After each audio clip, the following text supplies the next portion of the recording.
We're gonna do maybe some hot topics, trending topics. It depends on how long this goes. But I hope everyone's having a great day. I appreciate everyone for being here. Of course, we're going to get into the disclaimer. Thanks for tuning in to Let's Talk About It Media 21, where we talk hot topics, trending topics, and we just give our opinion over here. But I thank all my subscribers. The subscriber list is definitely going up. So I appreciate you all regarding that. But yeah, let's go ahead get into the disclaimer. A lot's going on, lots being talked about.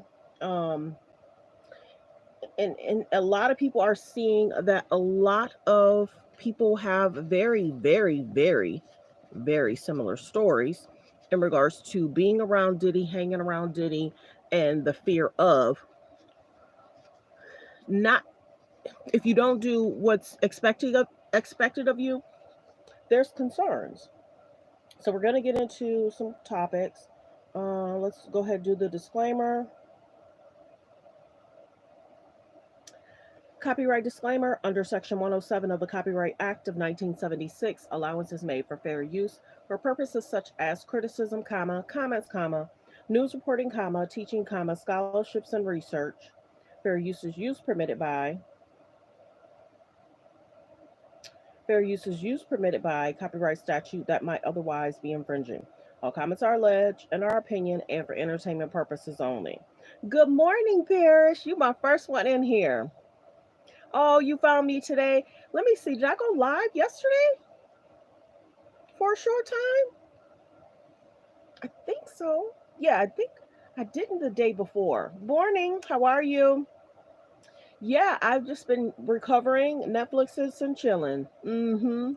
Got to take care of yourself because your body will shut you down if you don't. And I had thought I was doing okay, but my body will tell me something different. And of course, like I said, I had the doctors laughing. It's like, how are you laughing and joking? I said, that's my personality. But yeah, congratulations to all the YouTubers that's doing interviews outside of the trial. Kudos to Armand. Armand's doing a great job. Simone, girl, is that legal? She's doing a great job because Simone gives the legal outlook on everything. She breaks it down extremely, extremely well. So, and then Armand is working with TMZ. Armand is working with Nancy Grace. So, congratulations to the content creators. I had told y'all Armand's lives at night are really good because he gives a little comedy and he's funny and he's telling what's happening in the courtroom. So, I'm so proud of Armand. They were stating that his birthday was yesterday or the day before. And of course, he didn't go live on his birthday, and he's been hanging out with Mims. I told you Mims is another good one. But yeah, and see, Armand has been doing the interviews, and sometimes when someone's doing something, other people want that same thing. So now you're going to see other people trying to do their interviews. But Armand is one of a kind. So he knows always in the background. I'm cheering him on, and he's not perfect. Everybody's different. They're brought up different. They have different ways of thinking. So congratulations to our mom. But yeah, and then there's a lot of misinformation out there too, and I'm glad Armand cleared that up. So good morning, everyone. Good morning. Good morning. We're gonna get to some hot topics, trending topics, and what's been going on in the news. I appreciate everyone for being here, hanging with me, like always.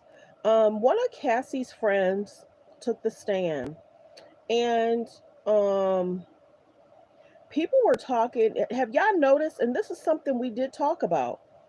As people are taking the stand, how they're trying to discredit, and celebrities' names were dropped last night and yesterday. I mean, yesterday, in regards to if certain celebrities were selling, I'll be general, selling to Cassie and her friend. So we're gonna get to this clip. I'm gonna try and reserve my energy so I can go live tomorrow too. But yeah, a lot's going on in the courtroom. And then we talked about that. People were put out the courtroom. They were trying to say it was some of my favorites, and some of my favorites don't even have nothing to do with that. So you really got to be careful. Some of the big channels will even put out false narratives of people that's doing well. So be careful with that. I was kind of upset because I was sitting there listening, and it's like, why are you even mentioning his name and you know it's not him? You know what I mean? You can't always pay attention to what's going on in the chat. So I'm glad Armand cleared that up. So let's go ahead and get to the clip of what's going on and what's going on in the trial. I appreciate the news giving it to us straight. That's how we need it anyway. Okay, hold on. Trial of music mogul Sean Diddy Combs took yet another chilling turn today when a woman took the stand to describe a night that she says she will never forget because she claims Combs allegedly lifted her off the ground and dangled her over the edge of a balcony, screaming at her, "You know what the bleep you did."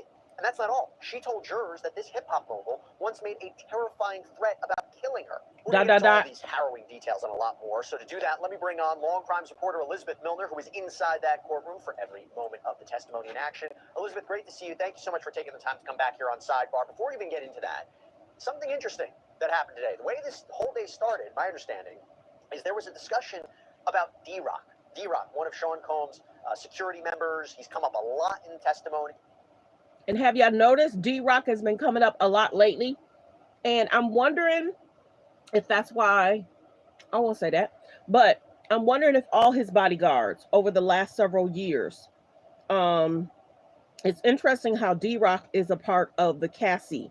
Now I'm wondering who he was prior to Cassie, if some of the bodyguards are going to come up. Let's continue. Fair use reaction clip.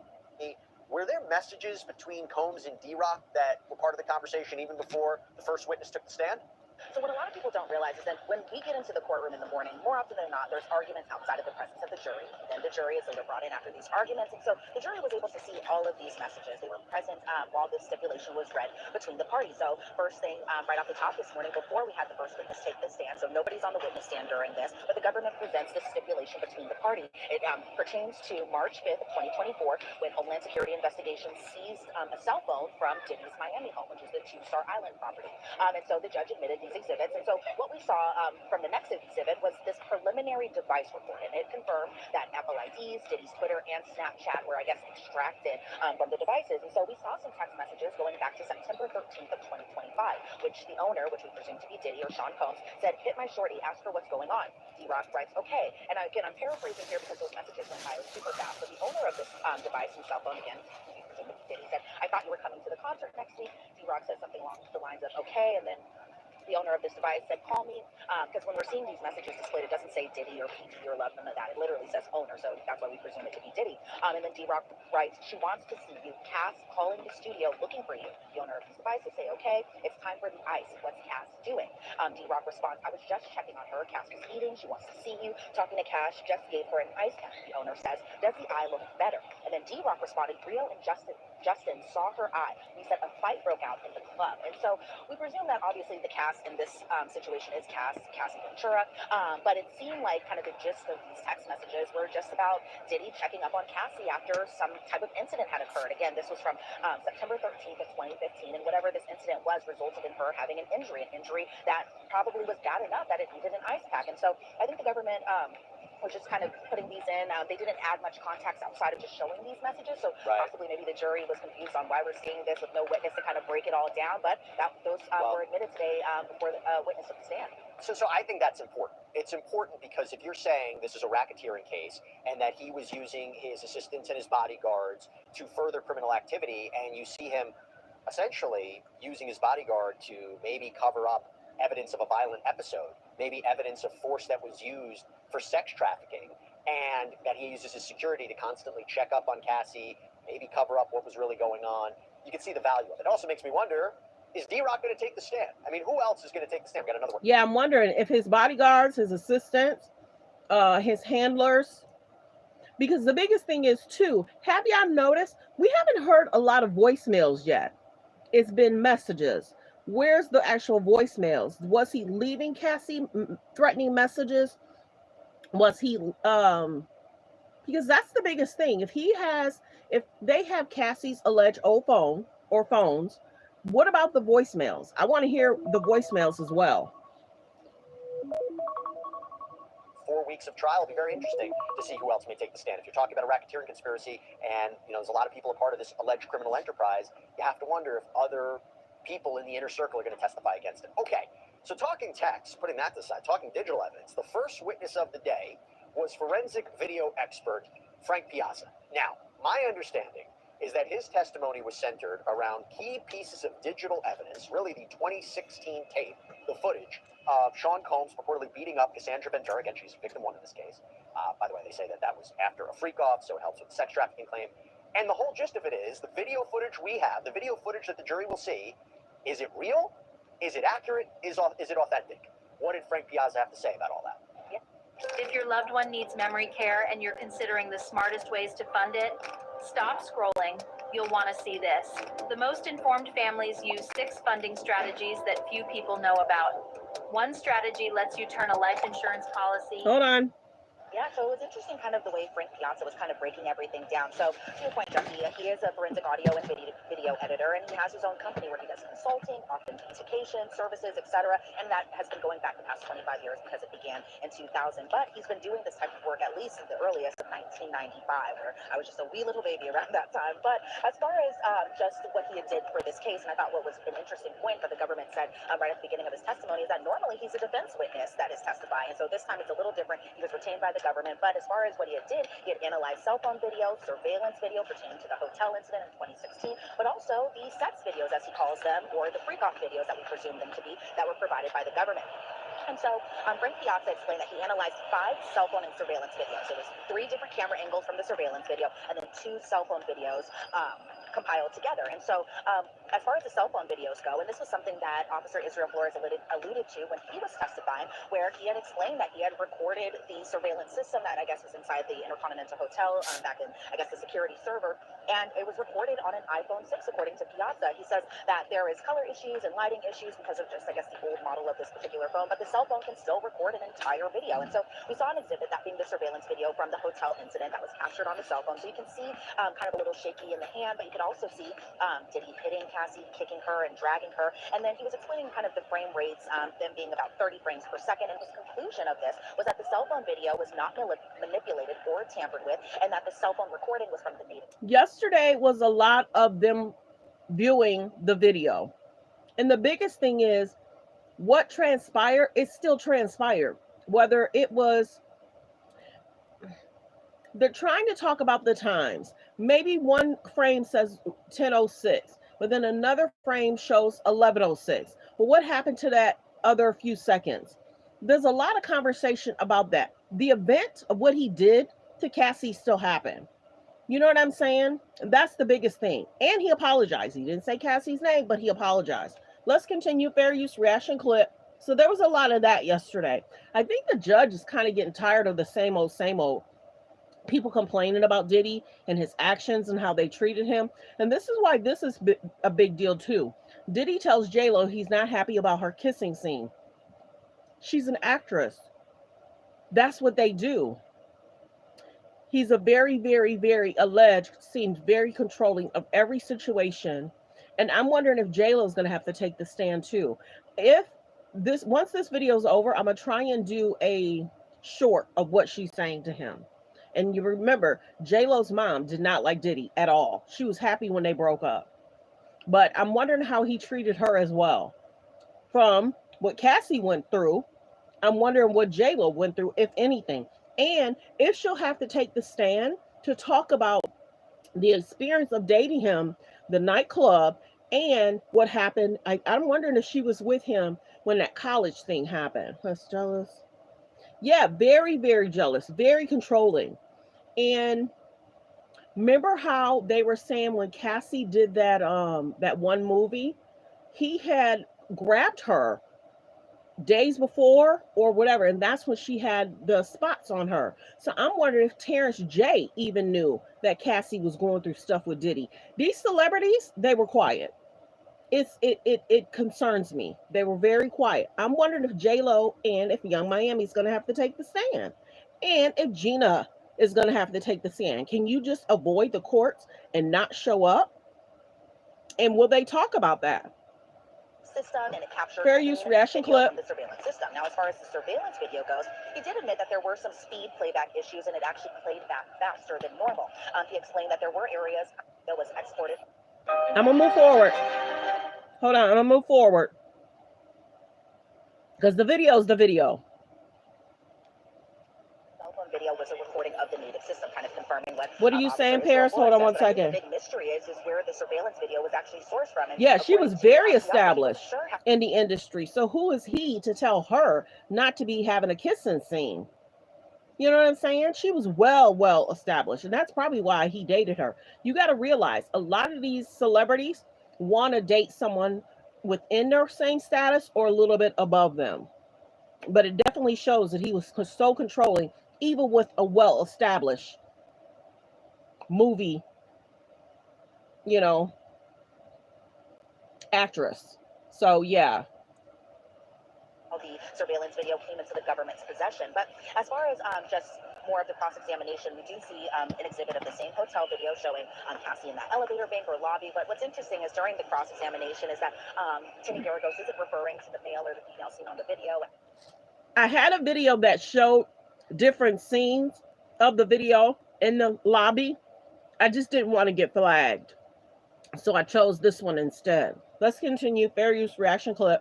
Cassandra Ventura or Cassie or the male being Sean Combs or Diddy or PD or Love or anything. I'm gonna go forward. To Freakoffs in multiple places that you have violence, you have sex work, you have a travel component. It's all sex trafficking. Whereas the defense will say this is a really unfortunate episode, but it is an episode of domestic violence. That Cassie is not a victim of sex trafficking, but perhaps a victim of an unfortunate, tragic, toxic relationship filled with jealousy and anger and a lack of trust. So at the end of the day, I think maybe the jury's going to say, okay, we see what this is, but what's the context of it? What does it exactly prove? But that wasn't the only footage that came into play today. Didn't this expert also review sex tape videos? I mean, were they videos of freak-offs?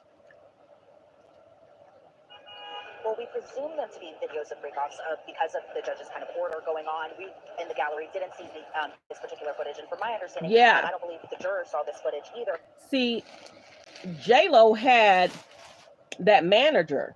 So there was a lot of things that they wouldn't know, they weren't going to let fly in regards to Diddy anyway. He didn't have control of her career. J-Lo literally had a manager. What roles to take, what roles not to take. See, in regards to Cassie, Cassie was under Diddy's umbrella as her being he was her producer. So with J-Lo, he really couldn't control much. But of course, he was going to try. He was going to try.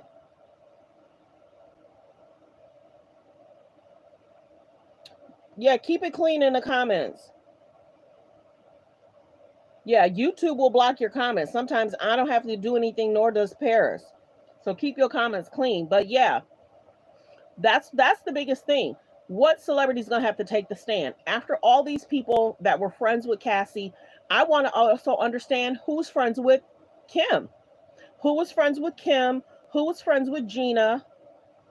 You know what I'm saying? It can't just be all about friends of Cassie. I get what they're trying to do, but there was other women he dated. So I'm hoping even by next week, they start talking about Young Miami, because we saw her with Diddy. Real talk. So let's continue. Fair use reaction clip. But it's something that they already know about because they've seen screenshots of these freak-off videos or sexually explicit videos. But as far as the videos go and how Frank Piazza played a role into that, he worked on about 10 sexually explicit videos or freak-off videos, as we presume them to be. So what we saw inside the gallery was just the stipulation between parties and just a little bit more just about these videos were turned over by one of Cassie's devices, but from under the Frank Black user account. And so these videos go back to October 8th of 2014, December 4th of 2014, October 14th of 2012, as well as October 20th of 2012. And so as far as Frank Piazza's role in just kind of enhancing these particular sex videos, as he calls them, he says his role was to enhance the sound or the audio of them. And so these exhibits were admitted under seal, but we didn't see the videos, we didn't hear the videos. So although I'm gonna move forward. Marijuana blunt and light this blunt to act casual when she was on the balcony. So then we see an exhibit photo that being so they were saying that her feet was dangling, and then they were saying that he allegedly threw the girl into the furniture, which is concerning. They said she a little petite, little something. He's something else about putting hands on people. And like I said, he's innocent till proven guilty in a court of law. A judge, jury's gonna have to decide if there's any wrongdoing on his side. But let me tell you, it's not looking good. That's what I'm wondering too. When these celebrities, I get why they're going back because him and Cassie dated so many years ago, and then they broke up in 2018. That was a year before RIP to Kim Porter. I think that was a year before Kim Porter died. But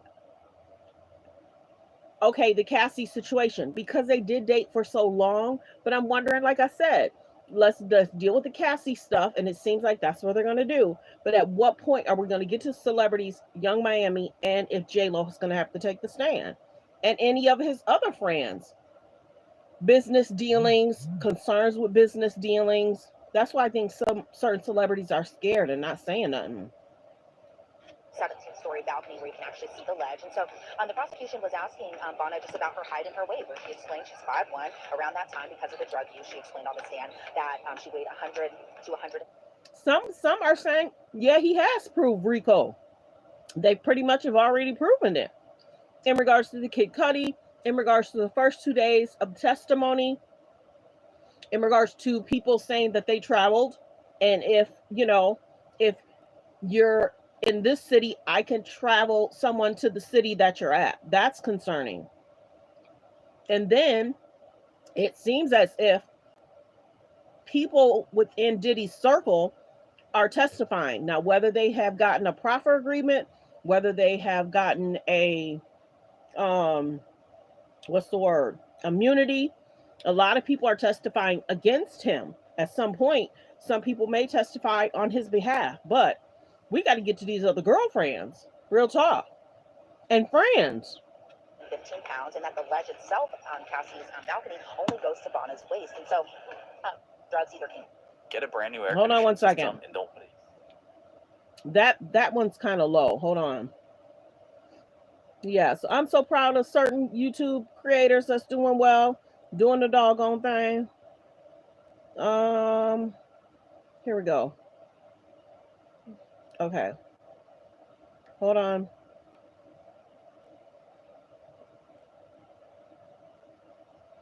And I've said that before. Certain content creators, once they see another content creator doing the big one, they'll want to do that same thing so they can get that accolade. What do you have? Okay, here it is. Can Matt Friend do Ashley Banfield? He's probably there right now. Oh my God! This guy. No, I can't. You don't want any of that, I promise. Let me rephrase that. Yes, please. I like, they told me not to come lean forward. The producers literally said, do not. Predicate acts that amount to RICO probably 20 times a day. Yes. However, so what would be the check on that? Are they the types of activities that were promised in this indictment? What were we expecting? I think the fair appraisal is that Diddy was allegedly running some kind of organization that moved maybe underage people, maybe women and men, to different places against their will, and that everybody knew this, and there were big names involved, and who's going to come out as being part of it. And we have not had that. We have things that are one-offs that may check the box legally, but will they be satisfied within that jury box? That I don't know yet. I feel like we've had bribery, extortion, kidnapping, assault, possibly rape. See, there's your answer, Paris. Let's go back a few seconds. In the Diddy case, and I wanted to talk to you because you're a lawyer. Yes, ma'am. About RICO. Everybody's flipping out that this isn't RICO. This is domestic abuse, and I don't know if it's driving you to drink, but it's driving me to drink, because when I watch this testimony, I see predicate acts that amount to RICO probably 20 times a day. Yes. However, so what would be the check on that? Are they the types of activities that were promised in this indictment? What were we expecting? I think the fair appraisal is that Diddy was allegedly running some kind of organization that moved maybe underage people, maybe women and men, to different places against their will, and that everybody knew this, and there were big names involved, and who's going to come out as being part of it. And we have not had that. We have things that are one-offs that may check the box legally, but will they be satisfied within that jury box? That I don't know yet.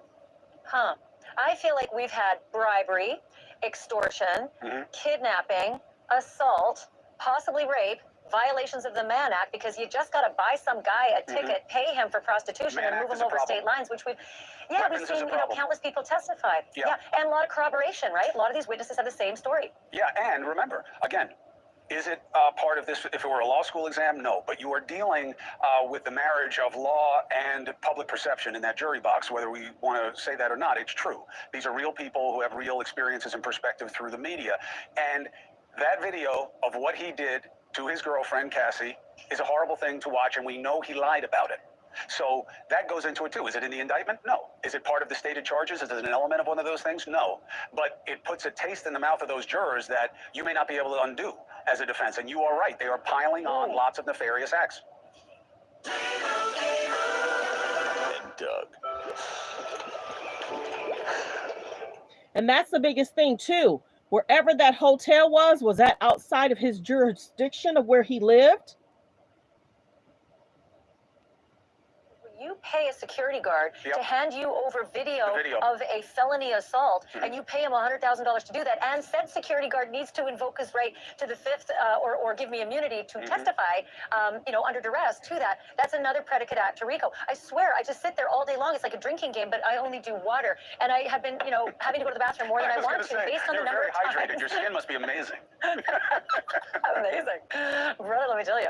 But I'm telling you, I might be crazy here, but that's why I wanted to talk to a lawyer like you, because I feel like it's RICO left, right, and center. It's just that this jury of people like, average folk, it needs to be explained to them, needs to be a hell of a summation, and they need all 135 pages of those jury instructions.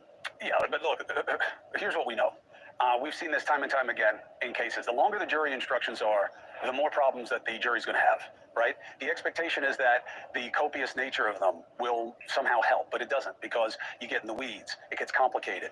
And again, I try to keep it really simple. You were talking about mobsters earlier, okay? That's what RICO was born of, right? Why were they going after racketeers? Rackets were the parties during Prohibition that gangsters were running. And it was a way of proving that these different activities went into all the killing that we can't prove. So you want to see that the predicate acts that you're talking about are related to an enterprise that was worthy of this level of scrutiny. That's the question for me. Will the jury say that all of the predicate acts that check the boxes were in furtherance of something that I believe is worthy of the case against it? And that is a tougher question. You have to be my regular guest. If your buddy over there doing the impressions is going to be your regular guest, I'm going to make the same request of you.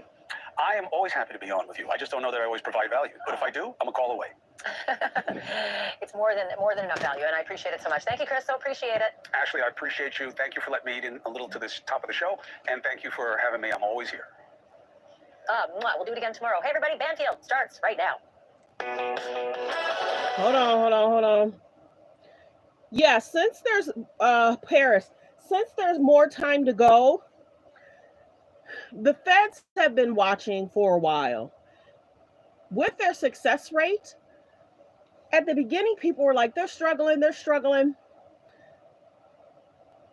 I don't know if that's to be true, because if KK hits the stand, if the other person that works with him hits the stand, it's going to show that maybe certain things was used as what they're saying as a business enterprise outside of just him being a businessman. You know what I'm saying? There's still time to go.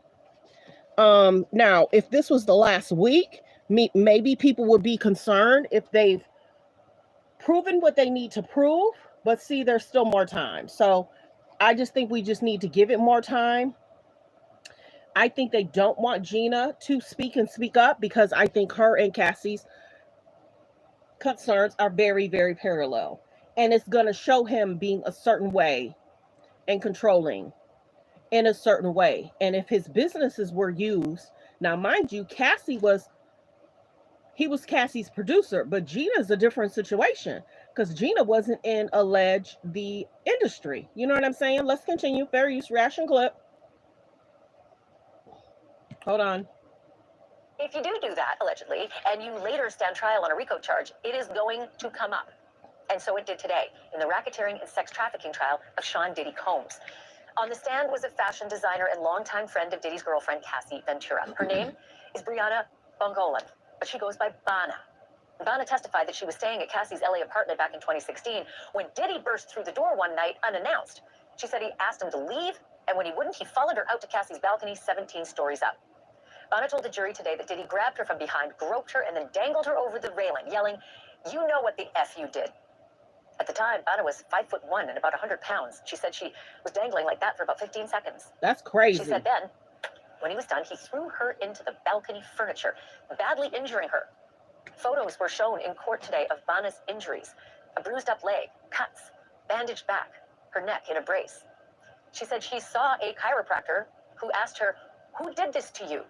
And she testified that she refused to answer that doctor. To this day, she said she suffers from PTSD and nightmares, and to this day she insists that she has no idea what the F Diddy thought she did to deserve that. And that wasn't the only alleged Diddy outburst that put her in fear for her life, she said. Vanna testified that Diddy once told her at a photo shoot, quote, "I'm the devil, and I could kill you." ... On another occasion, she testified that a coked-up Diddy supposedly threw a knife at Cassie while Vanna looked on in shock. The knife missed, but Vanna said that Cassie threw it right back at him. She added that Cassie missed too, and that Diddy promptly left after that. Speaking of coke, Vanna admitted that drugs were pretty much the foundation of her friendship with Cassie, and she said that they partied together a lot with cocaine and ketamine and... Any situation, volatile, you notice that? She date other men, he's upset. Any friends around, he's gonna allege. That's what we're seeing, which is concerning. Like the video. Please subscribe to the page. Thanks for tuning in. Let's continue. Fair use reaction clip. Ecstasy and GHB. She said she sold a lot of drugs to Cassie, that might be the reason that she was granted immunity to testify. The third witness now, by my count, who has been given immunity to testify in this courtroom. For its part, the defense is accusing Vanna of making the whole thing up and changing her stories every time she tells them, and looking for a payday. Bongolan is among dozens of Diddy accusers who have filed civil suits against him, and she filed one for $10 million. But on the stand, she said what she's really seeking is justice. With racketeering at the heart of this case, my first guests tonight know a lot about alleged criminal enterprises built around power, around fear, and exploitation. Michael Franz. Now, she had hired that one lawyer that a lot of people don't like, and then she allegedly got rid of him because he was requesting the 10 million. She now has a different lawyer. So I don't think she got the 10 million, because you got to realize everybody that's taking that stand, they're asking them, with your settlement, would you have taken the settlement if he would have never did XYZ? So she hasn't received any settlement yet. So let's continue. Fair use reaction clip. This is a former captain in New York's Colombo crime family who went on to serve 8 years for racketeering and extortion. Sammy the Bull Gravano is a former underboss of the Gambino family who later testified against John Gotti, by the way. And if you are wondering what retirement looks like for an ex-wise guy, here is Sammy the Bull at age 80, still throwing punches. Let me move forward. Wow. My biggest hold on. I don't know why she talking about some Sammy. Hold on.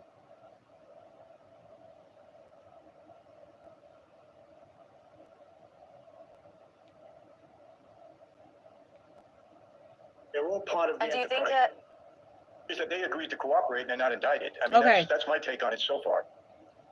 That's a really good point, Sammy. Jump on that, because Vanna was the third person, by my count, to be given immunity for her testimony. And each of those three that got up there, they all said they did not want to be there. They did not want to be a part of this. They weren't looking to put Diddy away. They just didn't want anything to do with him. Do you think that jurors see that? Do you think they see immunity as something that's really important? No, I agree with Michael 100%. They all got immunity because they're cooperating. They're all part of the enterprise. And that's exactly what happens. When I cooperated, I was part of the enterprise, and I was cooperating, and nothing that I said could be used against me. And that's exactly what's happening here. Same exact thing. So they're all part of the enterprise.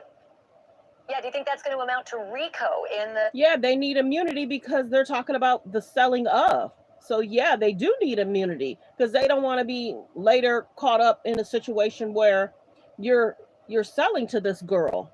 So I'm wondering, did Cassie get immunity as well? Let's continue. Fair use reaction clip. In the jurors' minds, are they going to see that as racketeering? No, and I don't think they're going to see anything wrong with dangling 17 stories out or for building. I agree with Michael. I think it's horrible. It's disgusting. But I don't see it as a RICO thing. What is it? I mean, he was mad at her. They're not even saying why he was mad at her. Could have been an argument. How is that part of a criminal enterprise? That's a good point. So, Michael, how about this? when it came time for cross-examination of Vanna, I lost count. So did the News Nation reporters who were in the courtroom taking notes. The number of times she said, "I don't remember." How powerful do you think that is for jurors who start to think, well, maybe your story isn't so strong if you just can't remember conveniently on cross? Yeah, I think that goes against the witness. But again, I've been following this in the paper every day, and I just think the totality of these witnesses claiming the same type of behavior, they seem to be corroborating one another, and the behavior, at least as it's being brought out, is really kind of horrendous. I mean, I think the most damaging thing that the jurors are going to remember, they saw this video with Cassie, and so they know that he's very capable of this behavior. I think the attorney Garagos had to get up there and say, look, that was a bad act, but it was more of a domestic violence thing. It wasn't RICO. So it's really going to depend on how capable, how competent the summation is by Garagos with the RICO. That's what it's going to come down to. Hey, he did some despicable things, but it's not racketeering. And if he can convince the jury of that, and then they have a shot. Other than that, I think it's a tough case. They were talking a lot about him taking the stand. The only time you take the stand is when you're desperate. Any attorney will tell you, you never take the stand unless, hey, we got a bad case here. You may as well go up there and try to help yourself. Normally, you don't want to take the stand. Wow. Oh, yeah, listen, I think we all know by this point that Diddy has a bit of a God complex, and if not a God complex, a king complex, and a hair trigger anger management problem. Sammy, because of that, do you think it is the dumbest idea ever if Diddy took the stand? Because it would be real easy for those feds to get under his skin real fast. Yeah, I agree. You never take the stand in your case. Like Michael said, as a last resort, your case is dead. You try to revive it and take the stand, but it would be a bad move. But I don't think he has to do that. I'm becoming more and more. I understand the RICO law. I saw a lot of people it was used against. I don't understand how they're using it in this case. What's the enterprise? Okay, I'll give you an example. All right, so I'll give you an example. The enterprise is that he's the CEO at the top of Bad Boy Records, and he allegedly uses all of his staff members, his chief of staff, Christina Coram, his bodyguard, D-Rock, and the other bodyguards to carry out a lot of these crimes, like this one is alleged. A hotel worker said he was paid $100,000 in cash in a paper bag to make some video of a felony assault go away, which you could say is obstruction of justice. So there's Diddy allegedly using his staff because they, according to the witness, were involved in the whole setup and planning of this, the non-disclosure agreement he had to sign. Michael, jump in on that. Do you see that as evidence of obstruction of justice, one of the predicate acts to prove RICO? Yes, but there again, I think the challenge here is the lawyer's going to get up and say, well, where's the racketeering enterprise? And enterprise is one person all of a sudden. I think he's going to have to say that these other people were unindicted co-conspirators, or maybe he won't use that word, but he's going to have to say that these other people helped him carry out this pattern of racketeering that caused all of this stuff. Because to me, it doesn't make sense to have one person, be indicted for RICO and saying that he's the criminal enterprise. Normally, the criminal enterprise is made up of a number of people. Every one of my cases was that way, and I had 3 of them. And everybody's been saying that there's normally a number of people. It's not just one, and they're utilizing those people to testify against him for immunity. Let's continue. Fair use reaction clip. Every case that I known, against all of my former associates, there was always a number of people that were part of the enterprise. Yeah, we still have a couple to go. We haven't heard from D-Rock, and we haven't heard from the chief of staff either, Christina Coram. So that still could be to come. So that means you guys have to come back. Michael Francis and Sammy the Bull Gravano, thank you both so much for your insight. Really appreciate it. Thank you. Thank you, too. Hey, everybody, you can catch Sammy on his podcast, Our Thing, with Sammy the Bull. And see, that's the thing. Now being current, will his ex, being Young Miami, testify to anything she saw or heard? Let's continue. Fair use reaction clip. Michael on his podcast, Sit Down with Michael Francis. All right, coming up, we love big trials and we really love big mysteries, but the single most urgent stories we bring you on this show are manhunts. And that's because... Okay, so yeah, that's the biggest thing. Everyone keeps saying them trying to get him on RICO is a concern. Everybody's talking about it, but the trial's not over yet. So we're hoping that, they'll get to more in regards to people that work with him that may or may not have taken a plea deal. I'm not a lawyer, so I can't confirm or deny what's RICO, what's not RICO. But let's continue. Either way it goes, he's in jail. Sean Combs was shaking his head when she showed how the time codes didn't match, or the cameras didn't appear to be in sync, but there was no evidence that any of this footage had been altered. And Eva, remember, when it first appeared on television, Sean Combs issued an apology, not denying any of the conduct. He said what's depicted on the video, his behavior, was inexcusable. Today's big witness, Aaron, was a friend of Cassie Ventura at the time. How did she come to be a part of Combs and Ventura's circle?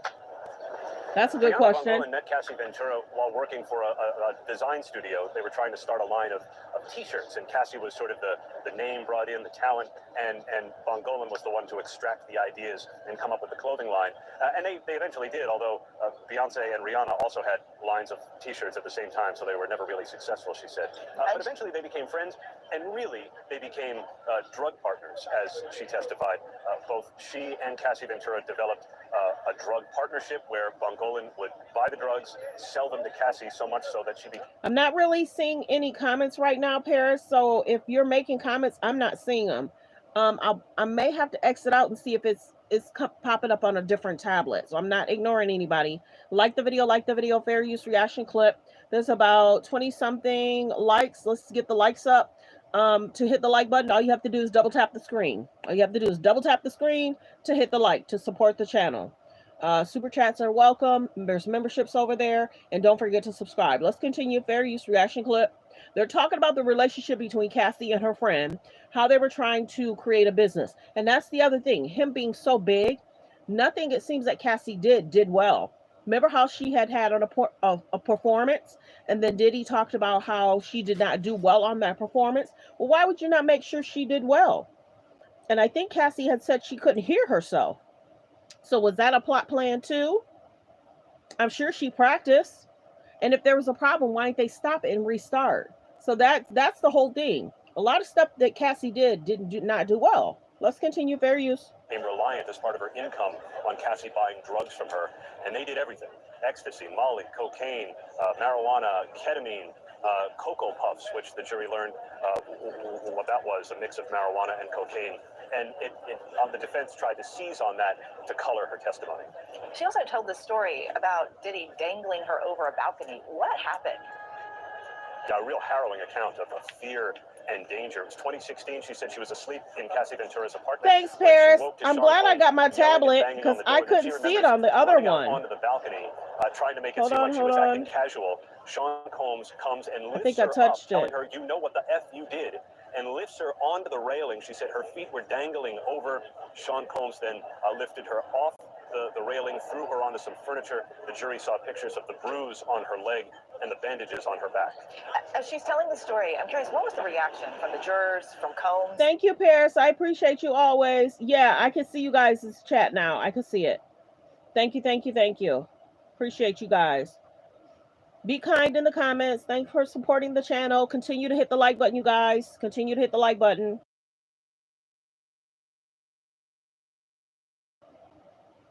Let's continue.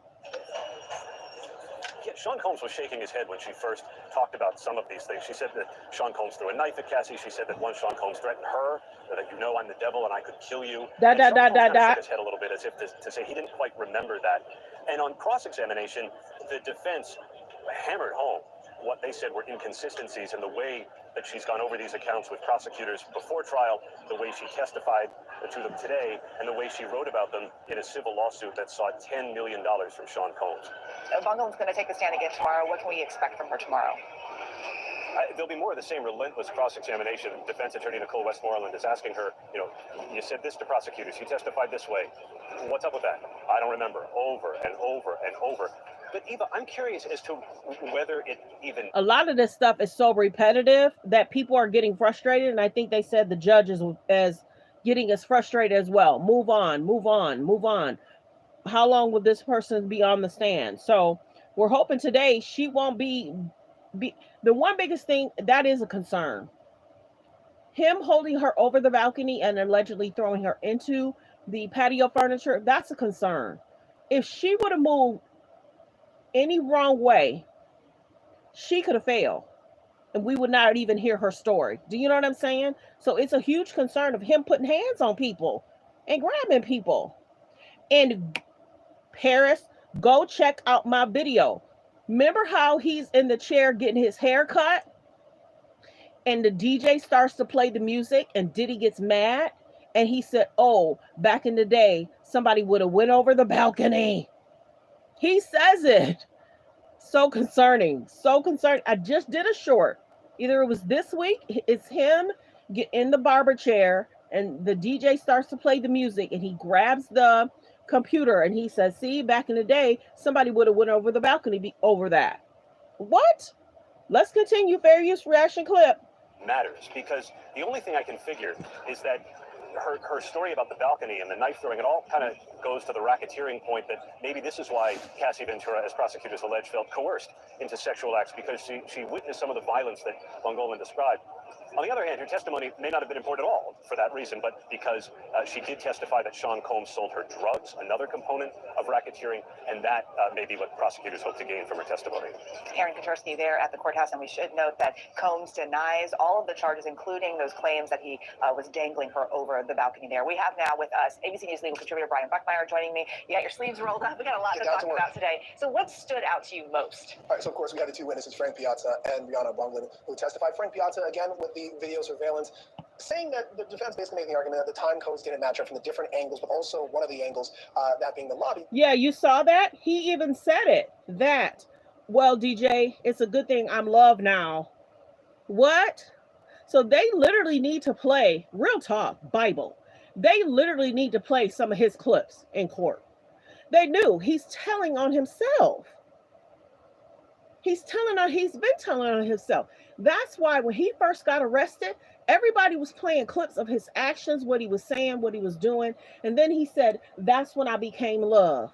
So that might be around the time he changed his name. He might have changed his name too. As you do a search, Diddy, Sean Combs, when you do a search and nobody's really punching in love. They're not. They're punching in Sean Combs or Diddy. You know what I'm saying? But he said that to the DJ. He was telling on himself. That's going to be a big issue if they don't play any of his clips of what he said his own self in his own words. Okay, you want to be kind of rude, and it's not cool as I'm looking at it. They're being kind of rude to the people that are sitting there testifying. They're not on trial. He's the one that's in jail. I told y'all I don't like how they're treating people that's testifying. Let's continue. Fair use reaction clip. Saw these kind of 10 and 20, sometimes 30-second skits, but nonetheless, the video spoke for itself. And Brianna testifying about, again, as Aaron Kotursky pointed out, those harrowing moments of the knife being thrown allegedly at Sean Combs and then actually thrown back at him and then picking her up by the armpits and then dangling her over the balcony. I still have a big question mark as to whether or not it's true. We'll talk about that in a moment, though. Okay, this video expert that we heard from today, he confirmed that the video was not altered, that it had been unaltered. Was that even a question? It was a question. It was a big question that the defense had brought up before the trial had begun, during the trial, and I'm not sure if, for lack of a term, the juice was worth the squeeze, because they're combating this argument. They're trying to make it seem like it's being skipped over, it's sped up to make it look more menacing, but it gave the government the opportunity to play it over and over and over again, and that's not something you want the jury to see of your client. Some of the most violent and dangerous testimony and video they're going to see in this case. We also heard from Cassie Ventura's friend at the time, Brianna Bongolan. The story that she told Aaron and was just talking about, that her dangling over the balcony, this is a pretty crazy story. The jurors got to see the pictures of the balcony there. Yeah, so she's testifying on the stand there for a split second. She was thinking she was going to fall, but for the most part, he was just yelling over and over again for about 15 seconds. But I'm the son of a general contractor, and I thought that this story didn't make sense because most balconies, if you know, I mean, we have young children, we see balconies all the time, and like, that's too low, too high. Balconies in California and New York have to be 42 inches high. Be kind in the comments, y'all. Y'all gonna be blocked. Be kind in the comments. I'm just letting people flow. Be kind in the comments. We're talking about this whole Diddy trial. He's innocent until proven guilty. I don't even know what else is going on. I can see your comment, but I don't even want to mention their name in the comments. But be kind in the comments. Why are people talking about other stuff outside of the Diddy issue? See, that's a distraction too, though. You know what I'm saying? So that's why a lot of times, I thank goodness that a lot of times I'll see other people's comments, but I really pay attention to Paris' comments. You know what I'm saying? Because it could be a big distraction, and then you're mentioning stuff on your live that shouldn't even be a part of your live. So that's why I thank goodness that me and Paris have always connected, and I pretty much pay attention. Now, if you want to become a member, you want me to start paying attention to your comments, you want us to go back and forth, you want us to kiki, become a member. Me and Paris have always been able to go back and forth, and we see stuff, we hear stuff. You know what I'm saying? So I don't do a lot of different membership only videos, me and Paris talk back and forth. She's paid for it. So, of course, I'm going to give her the attention she well deserves. But the biggest thing is, people are saying, why is this such a huge issue? There's been a big industry concern for years. Diddy hasn't been the first one that's gone to jail over his actions. There's been so many other people that's gone to jail for similar stuff. And this is a huge concern that the industry needed to be cleaned up. Let's continue. Fair use reaction clip.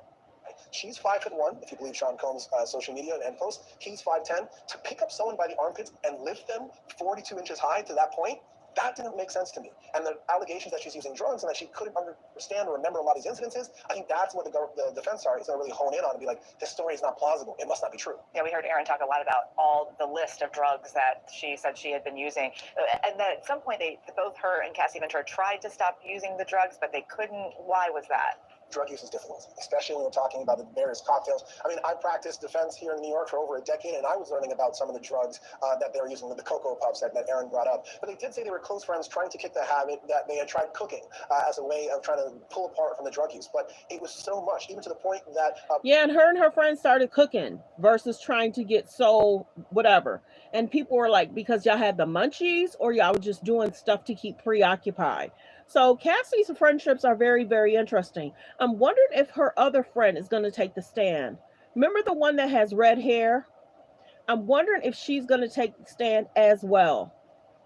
Because this friend that they're talking about, she didn't want to meet Diddy. She really alleged didn't meet him for almost a year. And then all of a sudden, she was like, she didn't really want to meet him because she was seeing things on Cassie's body. If that makes sense. I'm cautious of what I say.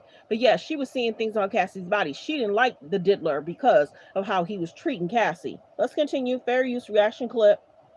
Brianna, when she reached out, when Cassie filed a lawsuit about this very incident about the balcony, she said, yeah, some of those facts are incorrect. It wasn't at the hotel. Needs to have a huge cleanup. There's probably somebody that was doing similar stuff as him. And they're probably stopping because they don't want a case like this and being dragged and, you know what I'm saying? So there's probably...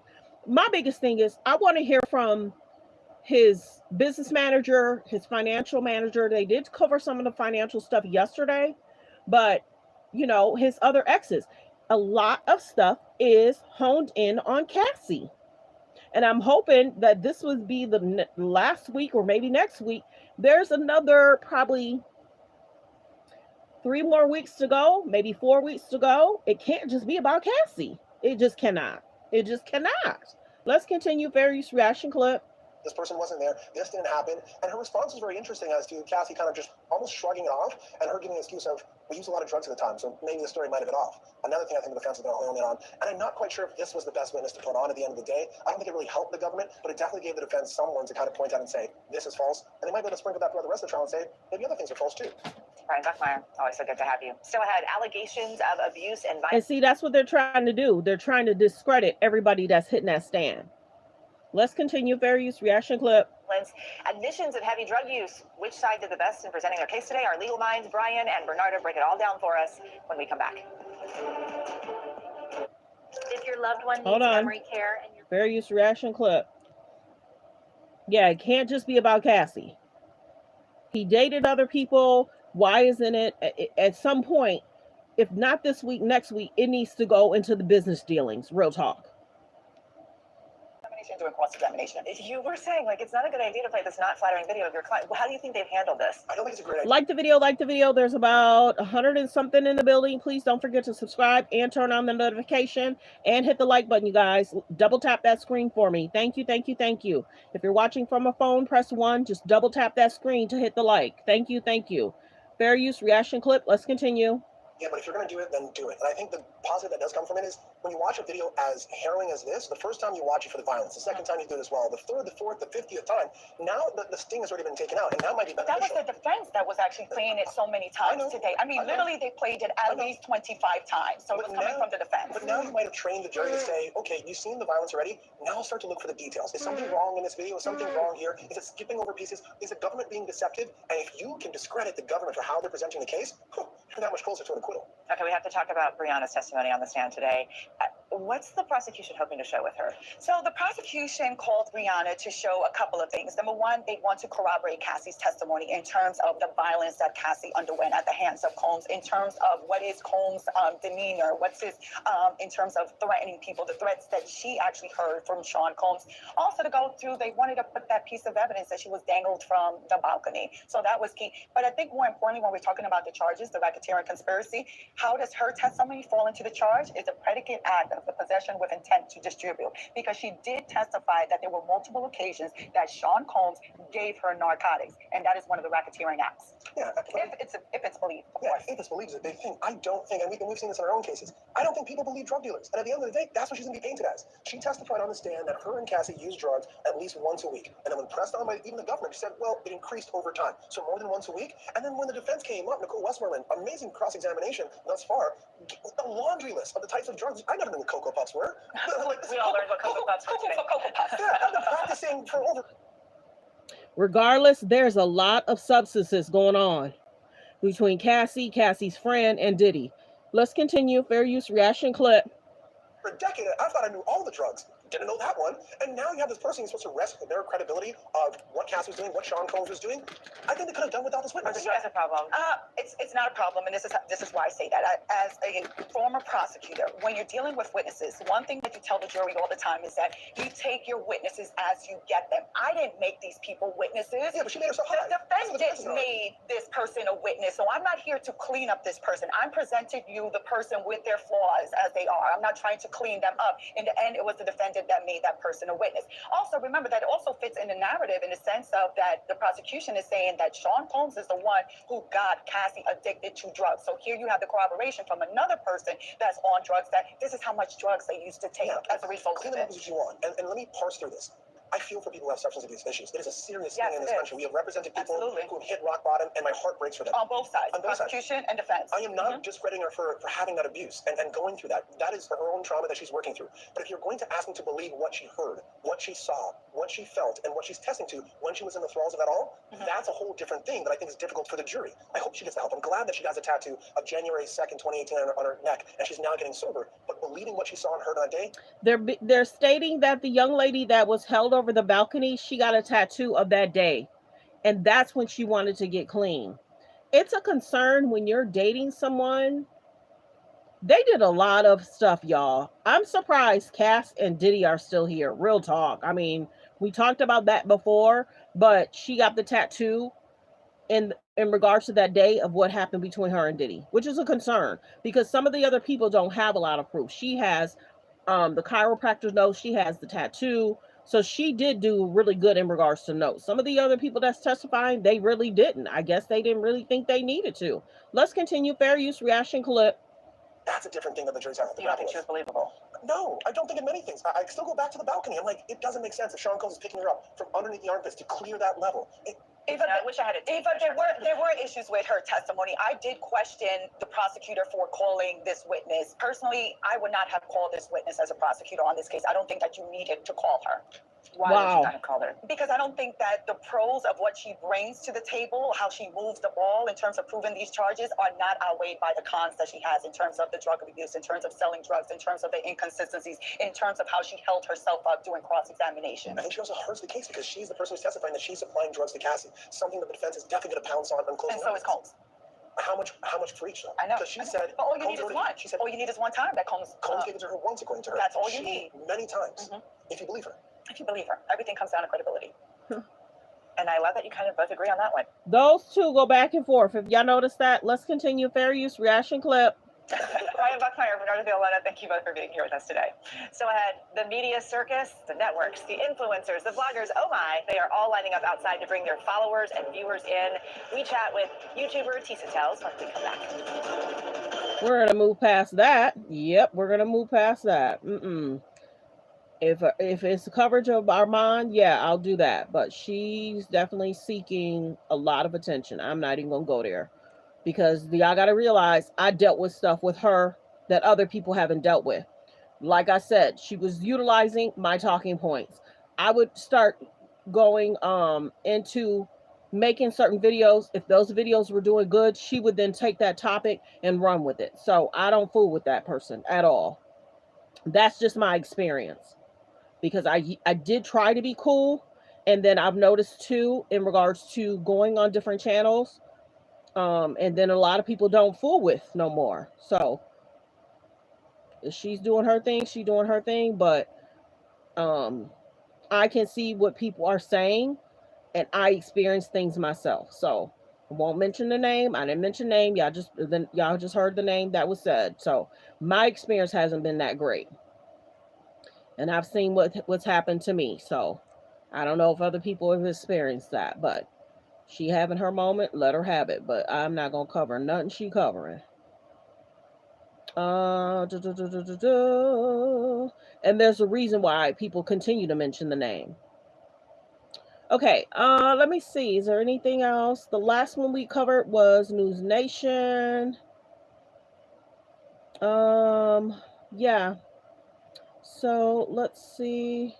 We'll go here. Yeah, I did want to do that one.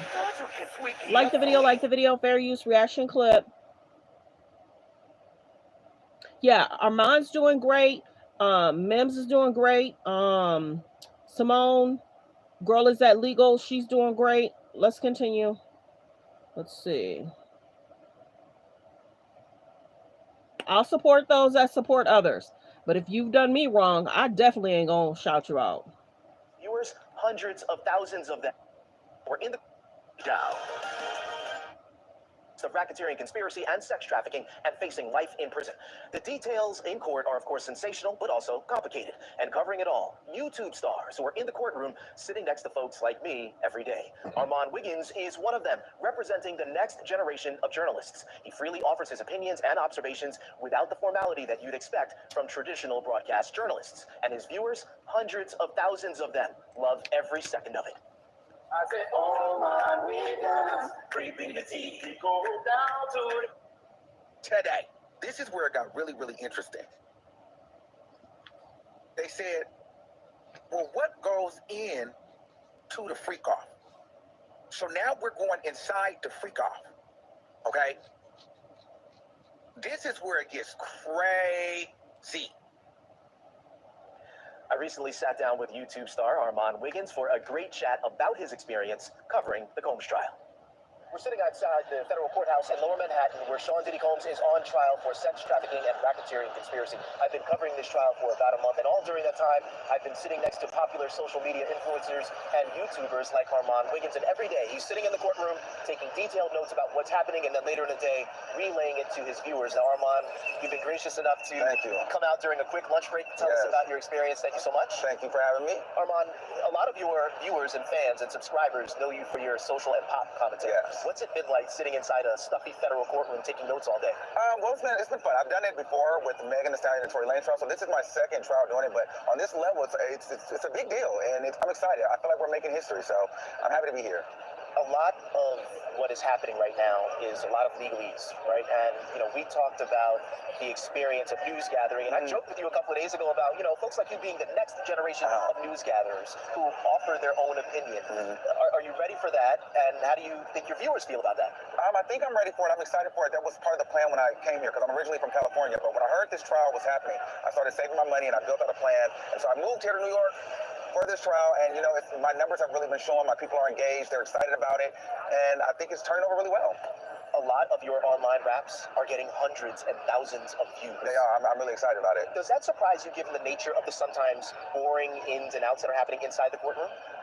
It did surprise me, because these are peaks that I have never hit before. So I think it just is a testament to showing that people are wanting to consume various different forms of media and news nowadays. So it really shows that there is a lane for new media content creators like myself to really get the news out there. And how does it feel being out here and seeing? I mean, you're one of us now. Yeah. Listen. I mean, I can't do what you do, but you're doing what we do.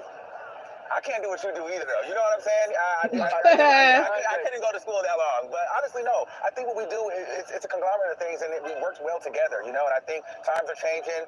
The way people consume news is elevating, and I think that, it's a great time to be in broadcasting right now. Why was it important for you to come out here to New York, to be sitting in that courtroom in person every day? Because this is my culture. My family grew up on Diddy. I grew up on that, and this is hip-hop culture as well. And, I feel like I'm building my tape when I'm writing my legacy as a media icon. And And when he covered the Tory Lanez and Megan Thee Stallion, I listened to him as well regards to that. So I appreciate Armand being at the Diddy trial covering it. And he has a sense of humor too, which is kind of cool. You know what I mean? So yeah, I'm happy for Armand and his success. He's had highs and lows, everybody do. But at least he is truthful about that.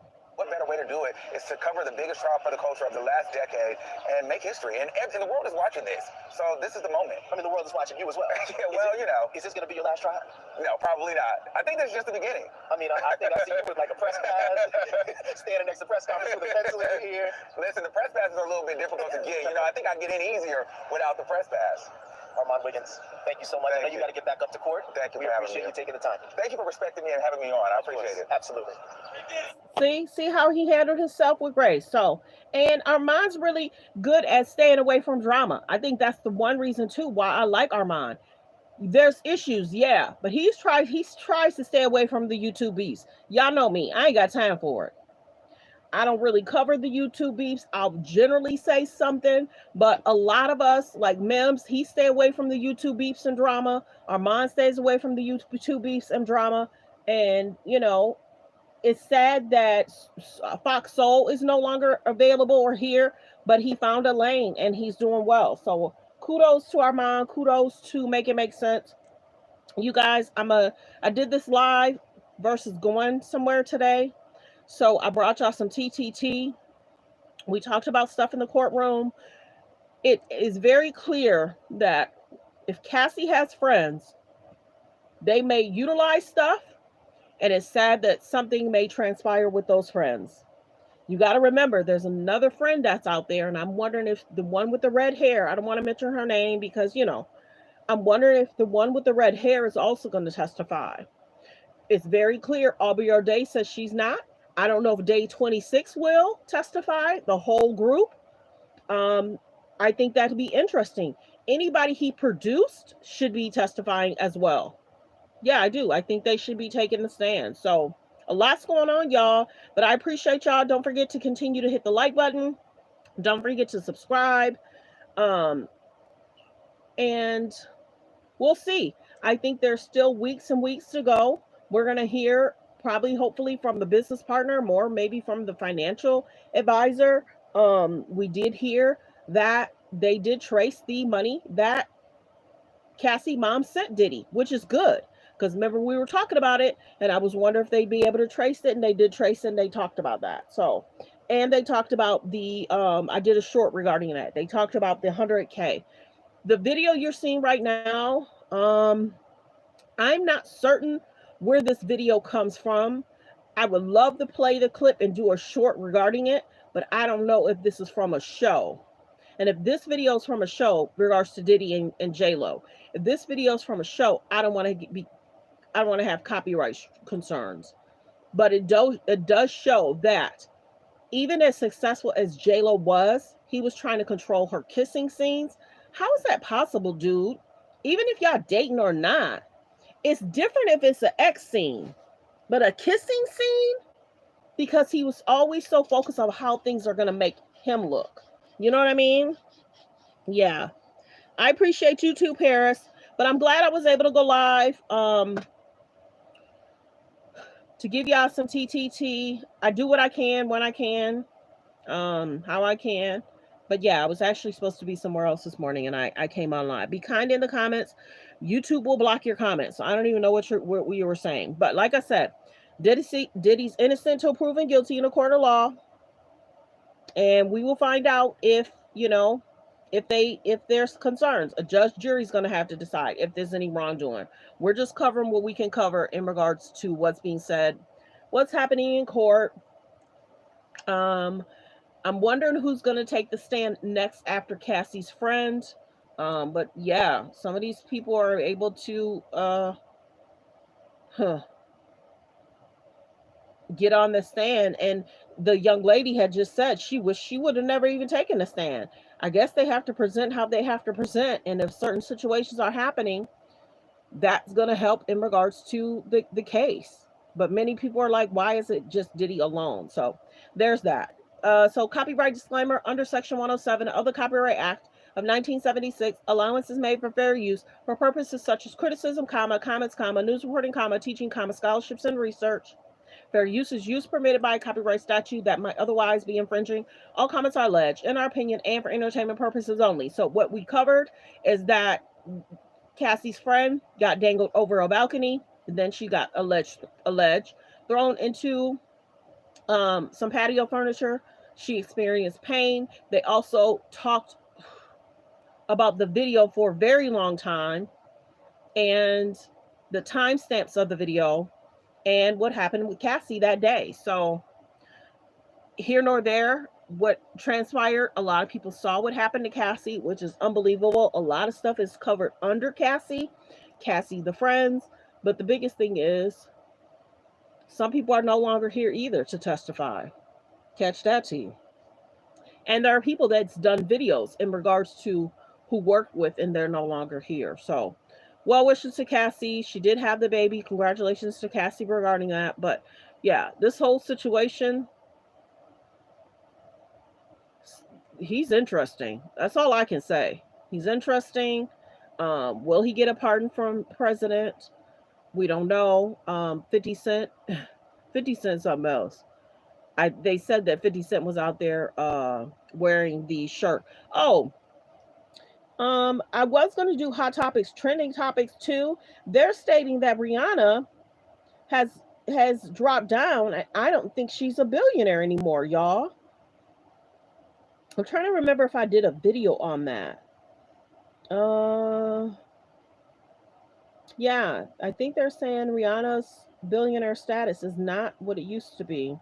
Well wishes to Wendy Williams. I'm hoping she's doing well. She can get out of that conservatorship, guardianship. I did do a short in regards to DDG is asking for Hallie not to take the baby out of the country. He has filed a motion regarding that. I did do a short regarding that. And it's basically saying, update, judge denies DDG temporary restraining order against Hallie. So the judge denied that. Let's see what else. Just do quick hot topics, trending topics. Yeah, I think I did a video on that. Shador Sanders signed a $4.6 million contract, a 4-year contract. I think that should have been a 2-year contract with the Browns. And then remember how I was covering the Shador situation where he should have been number 2, but they made him number 12 and people were buying number 2? I didn't really like that situation. Shador Sanders, 4-year contract for 4.6. I don't like how they handled the Shador situation in regards to the draft. I don't like it. I don't like it. But I guess a contract is better than no contract. Kylie Jenner wants to trend about her chest.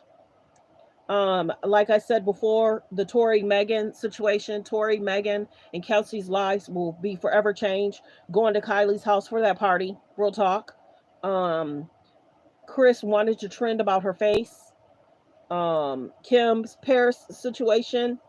I don't understand why that trial took so long to go into play. But the Kardashians every week want to trend. So Kylie wants to trend about her chest, and the mom wanted to trend about her face. Let's see. I'm gonna listen to this. Go to the Shade Room. One of the content creators is talking about Young Miami, and she's gonna take the stand. Let me see if there was anything else. I was listening to it, but if I listen to a lot of stuff before I go live, I can't even go live because I'm listening to a bunch of stuff. But I will listen to that. There are other content creators that's doing extremely well as well. Let me see if there's anything else. Let's see.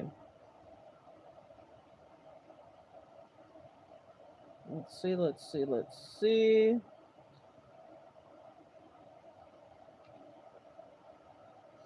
Yeah, I have been updating and doing a few shorts here and there, you guys. So, ooh,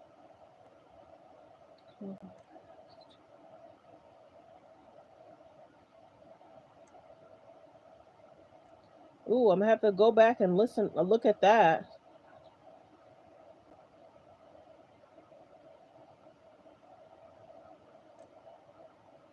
I guess Simone Biles is talking about Kylie Jenner. Simone Biles reacts to sizing of Kylie Jenner's clothing line, and she's basically saying this is a crime. You go over to Hollywood Unlocked about 15 hours ago. I don't know if Kylie came out with a new line. I don't normally promote the K's and the J's and what they got going on, but I guess there's a sizing issue, which I'm not surprised. They had said Kylie's bathing suits were not that well made. Them K's and J's is something else. Now, if it was a different culture, then she would be even more called out. The Congress is asking for Tory Lanez to be pardoned. We had talked about that. We're still waiting to hear what's really going to happen with the Tory Lanez situation. Many people are trying to help and assist regarding that too.